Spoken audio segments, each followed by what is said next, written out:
Hi friends. First of all, I'm filming this on my iPad because this what I've been filming on is dead. So if I keep looking over here or up here, I'm sorry. I just did it. The camera's now over here. Hi. And I'm not gonna be able to remember that.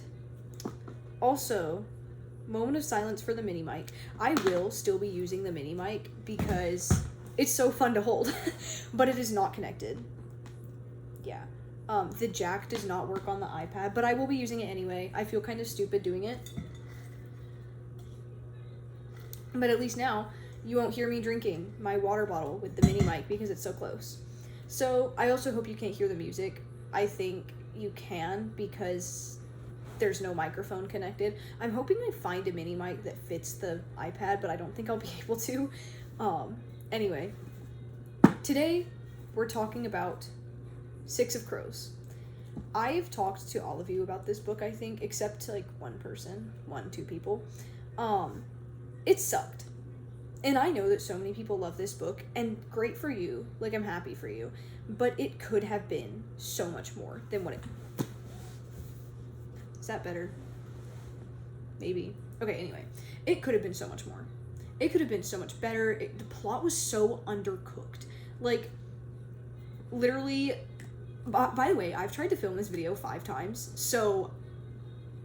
I'm just, like, saying the same things over and over and over again, and I can't remember what I'm gonna say in this video when I said in past videos, so bear with me. I'm also filming this instead of studying for the AP exam that's tomorrow. Still haven't studied for it, yeah. Anyway, so basically, drug that enhances magical ability of Grisha. Grisha being the magical people of this world. If this drug hits the market, it will do very bad things to the economy, to the users, to the people that don't use it. It won't be a good thing. So Kaz Brekker and his crew of 5 other people, they're employed to stop this drug from hitting the market. They do that by finding the guy that made the drug. I'm not going to give spoilers in this book, on purpose at least. I'm not going to give spoilers. But that's literally the plot. That's all that happens. This book was carried by the characters. And I don't say that meaning the characters were so well thought out, they developed so much. No. The characters, except like maybe 2 of them, are so utterly static. It's really bad. But I can see what she was trying to do with the characters. I'm talking with my hands so much. I can see what she was trying to do with the characters. I loved all of the characters. So that's the main focus of this video. I'm going to be talking about the characters. Some, like Matthias, the first guy, I'm not going to have a lot to say about him because, again, I read this book so long ago that I barely remember what it's about, and I barely remember some of the characters, especially the ones who I didn't particularly care for, like Matthias. So Matthias is the first one up. I didn't hate him. I didn't dislike him or anything. He just wasn't my favorite. If out of everybody, I'd say he was my least favorite. Just because his main character point was, I hate magical people. But he's literally in love with one of the magical people. The only magical That's spoilers. It's fine. With the only openly magical person in this group, he loves her, and he's like, I hate the magical people. Okay, girl, whatever. We know you don't. So... It's fine. He is one of those, people, they're called Driscoll soldiers, I think. He captures the magical people and enslaves them. I don't really know. He's a slaver. And then he goes to prison because he was turned in by Magical Girl. And then she rescues him from prison so they can begin the heist to find the dude that made the drug. That's his backstory, basically. I'm not going to say anything else because his backstory is low-key relevant. Or the people in his backstory are low-key relevant. But Matthias is so mid. Like, I'm sorry. Matthias is so utterly mid. Next, a sharpshooter who can't walk away from a wager. That is Jesper Fahey. Jesper is Kaz Brecker's right-hand man. We don't honestly know a lot about his backstory, I don't think. I don't remember anything about him. And I did like him when I first read the book, so I feel like I would remember if anything was said. But I could be mistaken. Jesper, he's just that. He's really good with guns. He's the comedic relief of the group. He becomes good friends with Wylan Van Eck, my favorite. And he's just pretty chill. Like, overall, he doesn't contribute a significant amount to the plot, but then again, like, there are 6 characters in this book, so they all contribute a little bit, but, like, individually it's, you know. He's pretty cool. I like him. I like Fanon Jesper a lot. I like all of the Fanon versions better, just because the fans rewrote it so much better than Leigh Bardugo. Leigh Bardugo gave us, like, undercooked. She gave us the ingredients and then we cooked the meal, if you know what I mean. If you know, you know. Megan, if you know, you know. Ari, if you know, you know. Okay, next. Okay, I just talked about Jesper. Man, I love Jesper. Jesper's just so cute. A runaway with a privileged past. That would be my bae, Wylan Van Eck. Let me just tell you, another reason that I filmed this video is because, well, 1, I don't want to study for my AP test, 2, I don't want to do my chores, and 3, because I was watching the cast of the Shadow and Bone series, which I've not watched it, I don't plan on watching it, but the Crows, this little group of people, the Crows are in the Shadow and Bone TV series, and Wylan Van Eck is played by none other than Jack Wolf.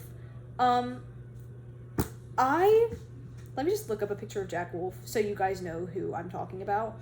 I had never heard of Jack Wolf before in my life, and then I watched them, first thing that pops up on my page, by the way, and then I watched them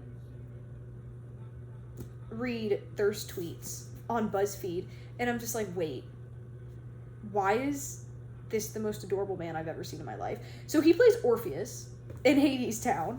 Can you see him? You can see him. He's so cute. So anyway, he plays Wylan Van Eck in the TV series, and I love him.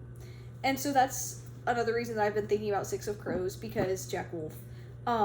So I was rereading some of Wylan's chapters, and I'm like, yeah, he's my favorite. I thought it was Kaz. No, it's Wylan. 100%. Thank you, Jack Wolf. I love you, Jack Wolf. So Wylan Van Eck, I'm not going to say a lot about his backstory, because his backstory is actually one that's sprinkled in throughout the story, that does kind of matter in the end, actually. So Wylan is Jan Van Eck's son, and he's just kind of used as collateral throughout the entire book. Like, oh, Jan Van Eck won't break his deal with Kaz Brekker because we have Wylan Van Eck on our crew. You know. That's kind of Wylan's main contribution to the plot. But Wylan is so much more complex. I'm actually probably going to make a video after this, like directly after this. I'll change my shirt though. I'm probably going to make a video directly after this just talking about Wylan Van Eck and how much I love him. And I will put that as spoilers. Like, there's no really spoilers in this video. But if any of you do want to go watch Six of Crows, I will make a separate video that contains spoilers about Wylan. Just yapping about him. Because he's just so cute. He's just so cute. Anyway, I really can't say anything about him. He is really good autism representation, I think. He's very awkward, but he's very intelligent. He has one or two things that he's not good at, which is a major plot point. Again, I'll put that in the other video. But he's just such good autism representation. He is so precious. He's so utterly precious. Like, I haven't said anything of substance about this guy just because it is all kind of important to the plot, I feel. So I'm just gonna move on. You guys will find out enough about him. If you're gonna read Six of Crows, I don't want you to watch that video because, but I think, oh, I meant to say, Summer, you still have to read this. Zoe, you might like this, actually. I don't know if you're watching this, but you might like this. I don't know if any of you, and if any of the others will like this book, but Summer and Zoe. It's your summer homework. A spy known as the Wraith. That would be Inej. Inej is very important to Kaz's story. Kaz is very closed off and very cold-hearted, and Inej, he cares very deeply for her, but he refuses to admit it because of what has happened in his past. And so her entire thing is just like, she's a baddie. She's an absolute baddie. She could beat any of their butts. All of them at once. She's just perfect. And her main thing is, I know Kaz Brekker cares for me, but if he's not willing to give him all of me, then he will have none of me. Wait, no. If he's not willing to give me all of him, then he will have none of me. That's kind of her main gig. And I think it's a bad move. Yeah, she's pretty cool. She's really strong. Kaz trusts her and Jesper the most, obviously, but I think Kaz trusts her absolutely the most because he does care for her, and that's insane because he doesn't care for anybody. He's dirty hands, you know.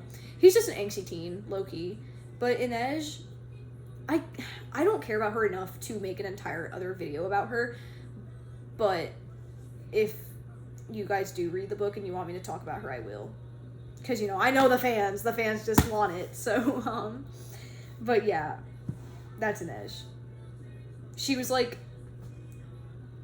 an acrobat, I think, with her dad, and so she climbs. That's important. She climbs. That's important to the story. Yeah. I hope I'm looking at the camera, by the way. I think I am. I'm kind of just looking at this, hello, this pop figure. I'm looking at, like, right here. So I really hope that is where the camera is, because I can't see, because it's really dark.